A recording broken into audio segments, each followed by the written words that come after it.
write a narrative about expectations for a period. When we write a narrative, we have to flush out our thoughts when we put them to paper. It makes us think at a deeper level. And what we'll find is when we commit to a written narrative, we'll find that we actually don't understand what we think we want very well. We have to go to a whole nother deeper level. Then we're going to come up with our plan. And this is going to be a list of steps that we're going to focus on executing during our period, during our session.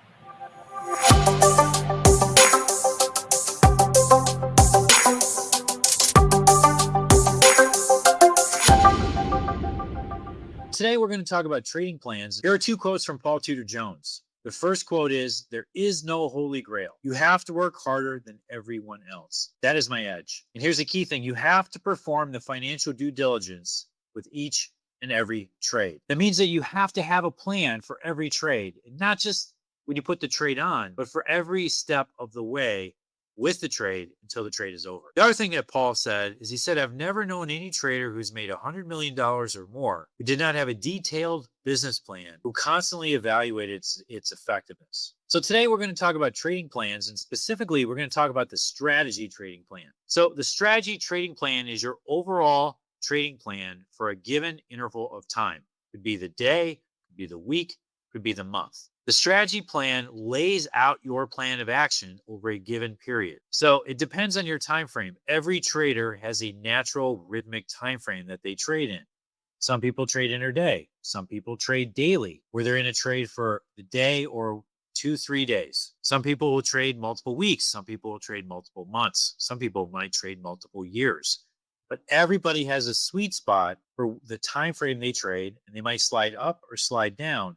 But their core time frame is part of their identity. And this strategic trading plan needs to attach to that identity. This strategic trading plan lays out your plan of action over a given period of time. It is a tool that you could use to hold yourself accountable. So when you do your debriefs, you go back and you evaluate yourself versus your strategic plan. Did you do what you said you were going to do? If not, why not?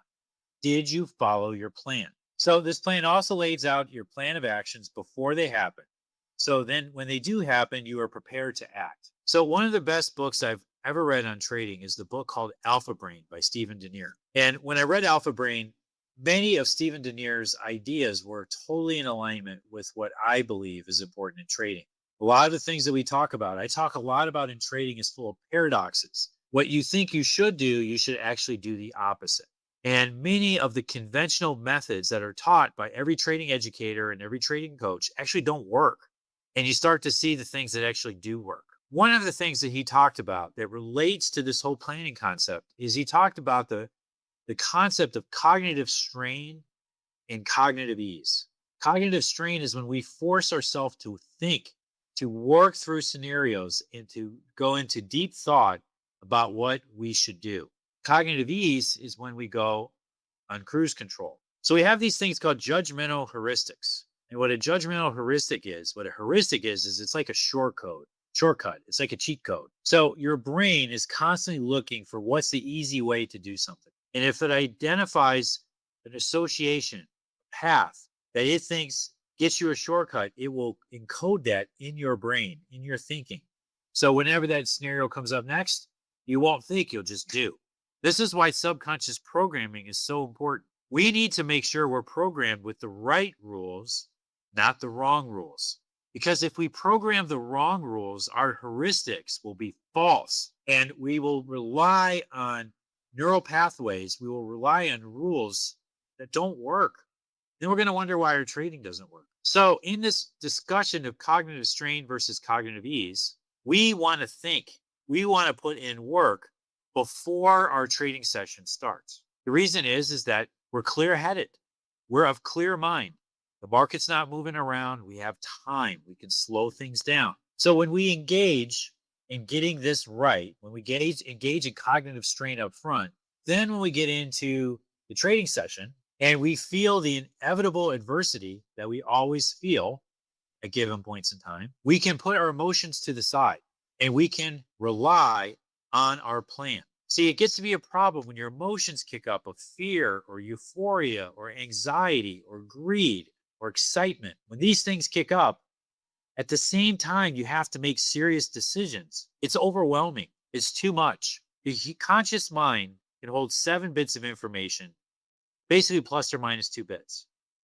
This is why phone numbers are 7 digits. But under stress, the amount of digits that we can hold, the amount of pieces of information we can hold in our conscious mind shrink from 7 down to 5, 3, and eventually 1. So think about it. Have you ever been in a really stressful situation? Maybe you got in a big fight with your spouse. Maybe you had a really bad trade on. Maybe you were fearful that you were going to have a job review and you were going to get laid off. Any situations, all you can do is think about the situation. You can't think about anything else. It's just focus on the argument, focus on the review, focus on the bad trade. And in that moment, you can only see one outcome, maybe two. You can't see breadth of choices. So think about it. If you get in high stress where your ability to hold pieces of information diminishes at the same time that you need to be doing serious thinking, it's a recipe for disaster. So this plan, we do the work up front so that under stress, we can have cognitive ease combined with the situation. This makes us to make much better decisions. When we do this, we also create routines, checklists of the things that we do every single day or every single session to prepare us to write a great plan. So this is a repeatable process we can do again and again. We can ingrain it into our neurology. The strategic plan is going to consist of the following elements. We're going to inventory any upcoming relevant catalysts. So payrolls reports, earnings reports for stocks, FOMC, things of this nature. We're going to inventory these along with what the expectations are for them. So we know what to expect. We know they're coming. We know what to expect. A lot of traders forget to do this and then they put on a position. We want to make sure we know what events are out there so we know how they'll potentially impact our positions. And we want to understand the expectations so we know when they come out, is the news favorable or unfavorable. Then we want to take our open positions. We want to rank our risks. So how much risk do you have for each position? And then rank them from biggest to smallest. Now remember, just because something has the biggest risk doesn't mean we want to take it off. We may love it and we're totally fine with the risk. This is just an exercise though in ranking the risks so we can evaluate each position. Do we want to have this on or not? Is there something better we could put on instead? What is our plan to manage each of these positions? These are all questions you want to be asking yourself. Then there's a narrative. I picked this up from Jim Dalton from Market Profile. He encouraged traders to write a narrative about expectations for a period. I love that. When we write a narrative, we have to flush out our thoughts when we put them to paper. And it makes us think at a deeper level. And what we'll find is when we commit to a written narrative, we'll find that we actually don't understand what we think we want very well. We have to go to a whole nother deeper level when we commit it to paper. Then we're going to come up with our plan. And this is going to be a list of steps that we're going to focus on executing during our period, during our session. So as we said, what is a plan of action for each of our biggest risks? And then what are our top new trade ideas? Where are the entries? Where are the stops? Where are the targets? Having a list of these and then entering the orders for that period. Then what are the top markets to focus on for your trading systems for that period? I want you to think about, are you writing a plan? Do you have these various elements in your plan? And if not, get them in there. This has the impact to massively improve your trading. Of all the things that you can do in your trading, this is one of the biggest. If you do this, it will have a significant payoff, especially if you're consistent over any period of time. And with that, stay tuned every Tuesday for additional webinars that I will teach you different ways to think about trading. Each of these will help you improve your trading to be at an elite performance level. And I will see you next week. Have a great night. God bless.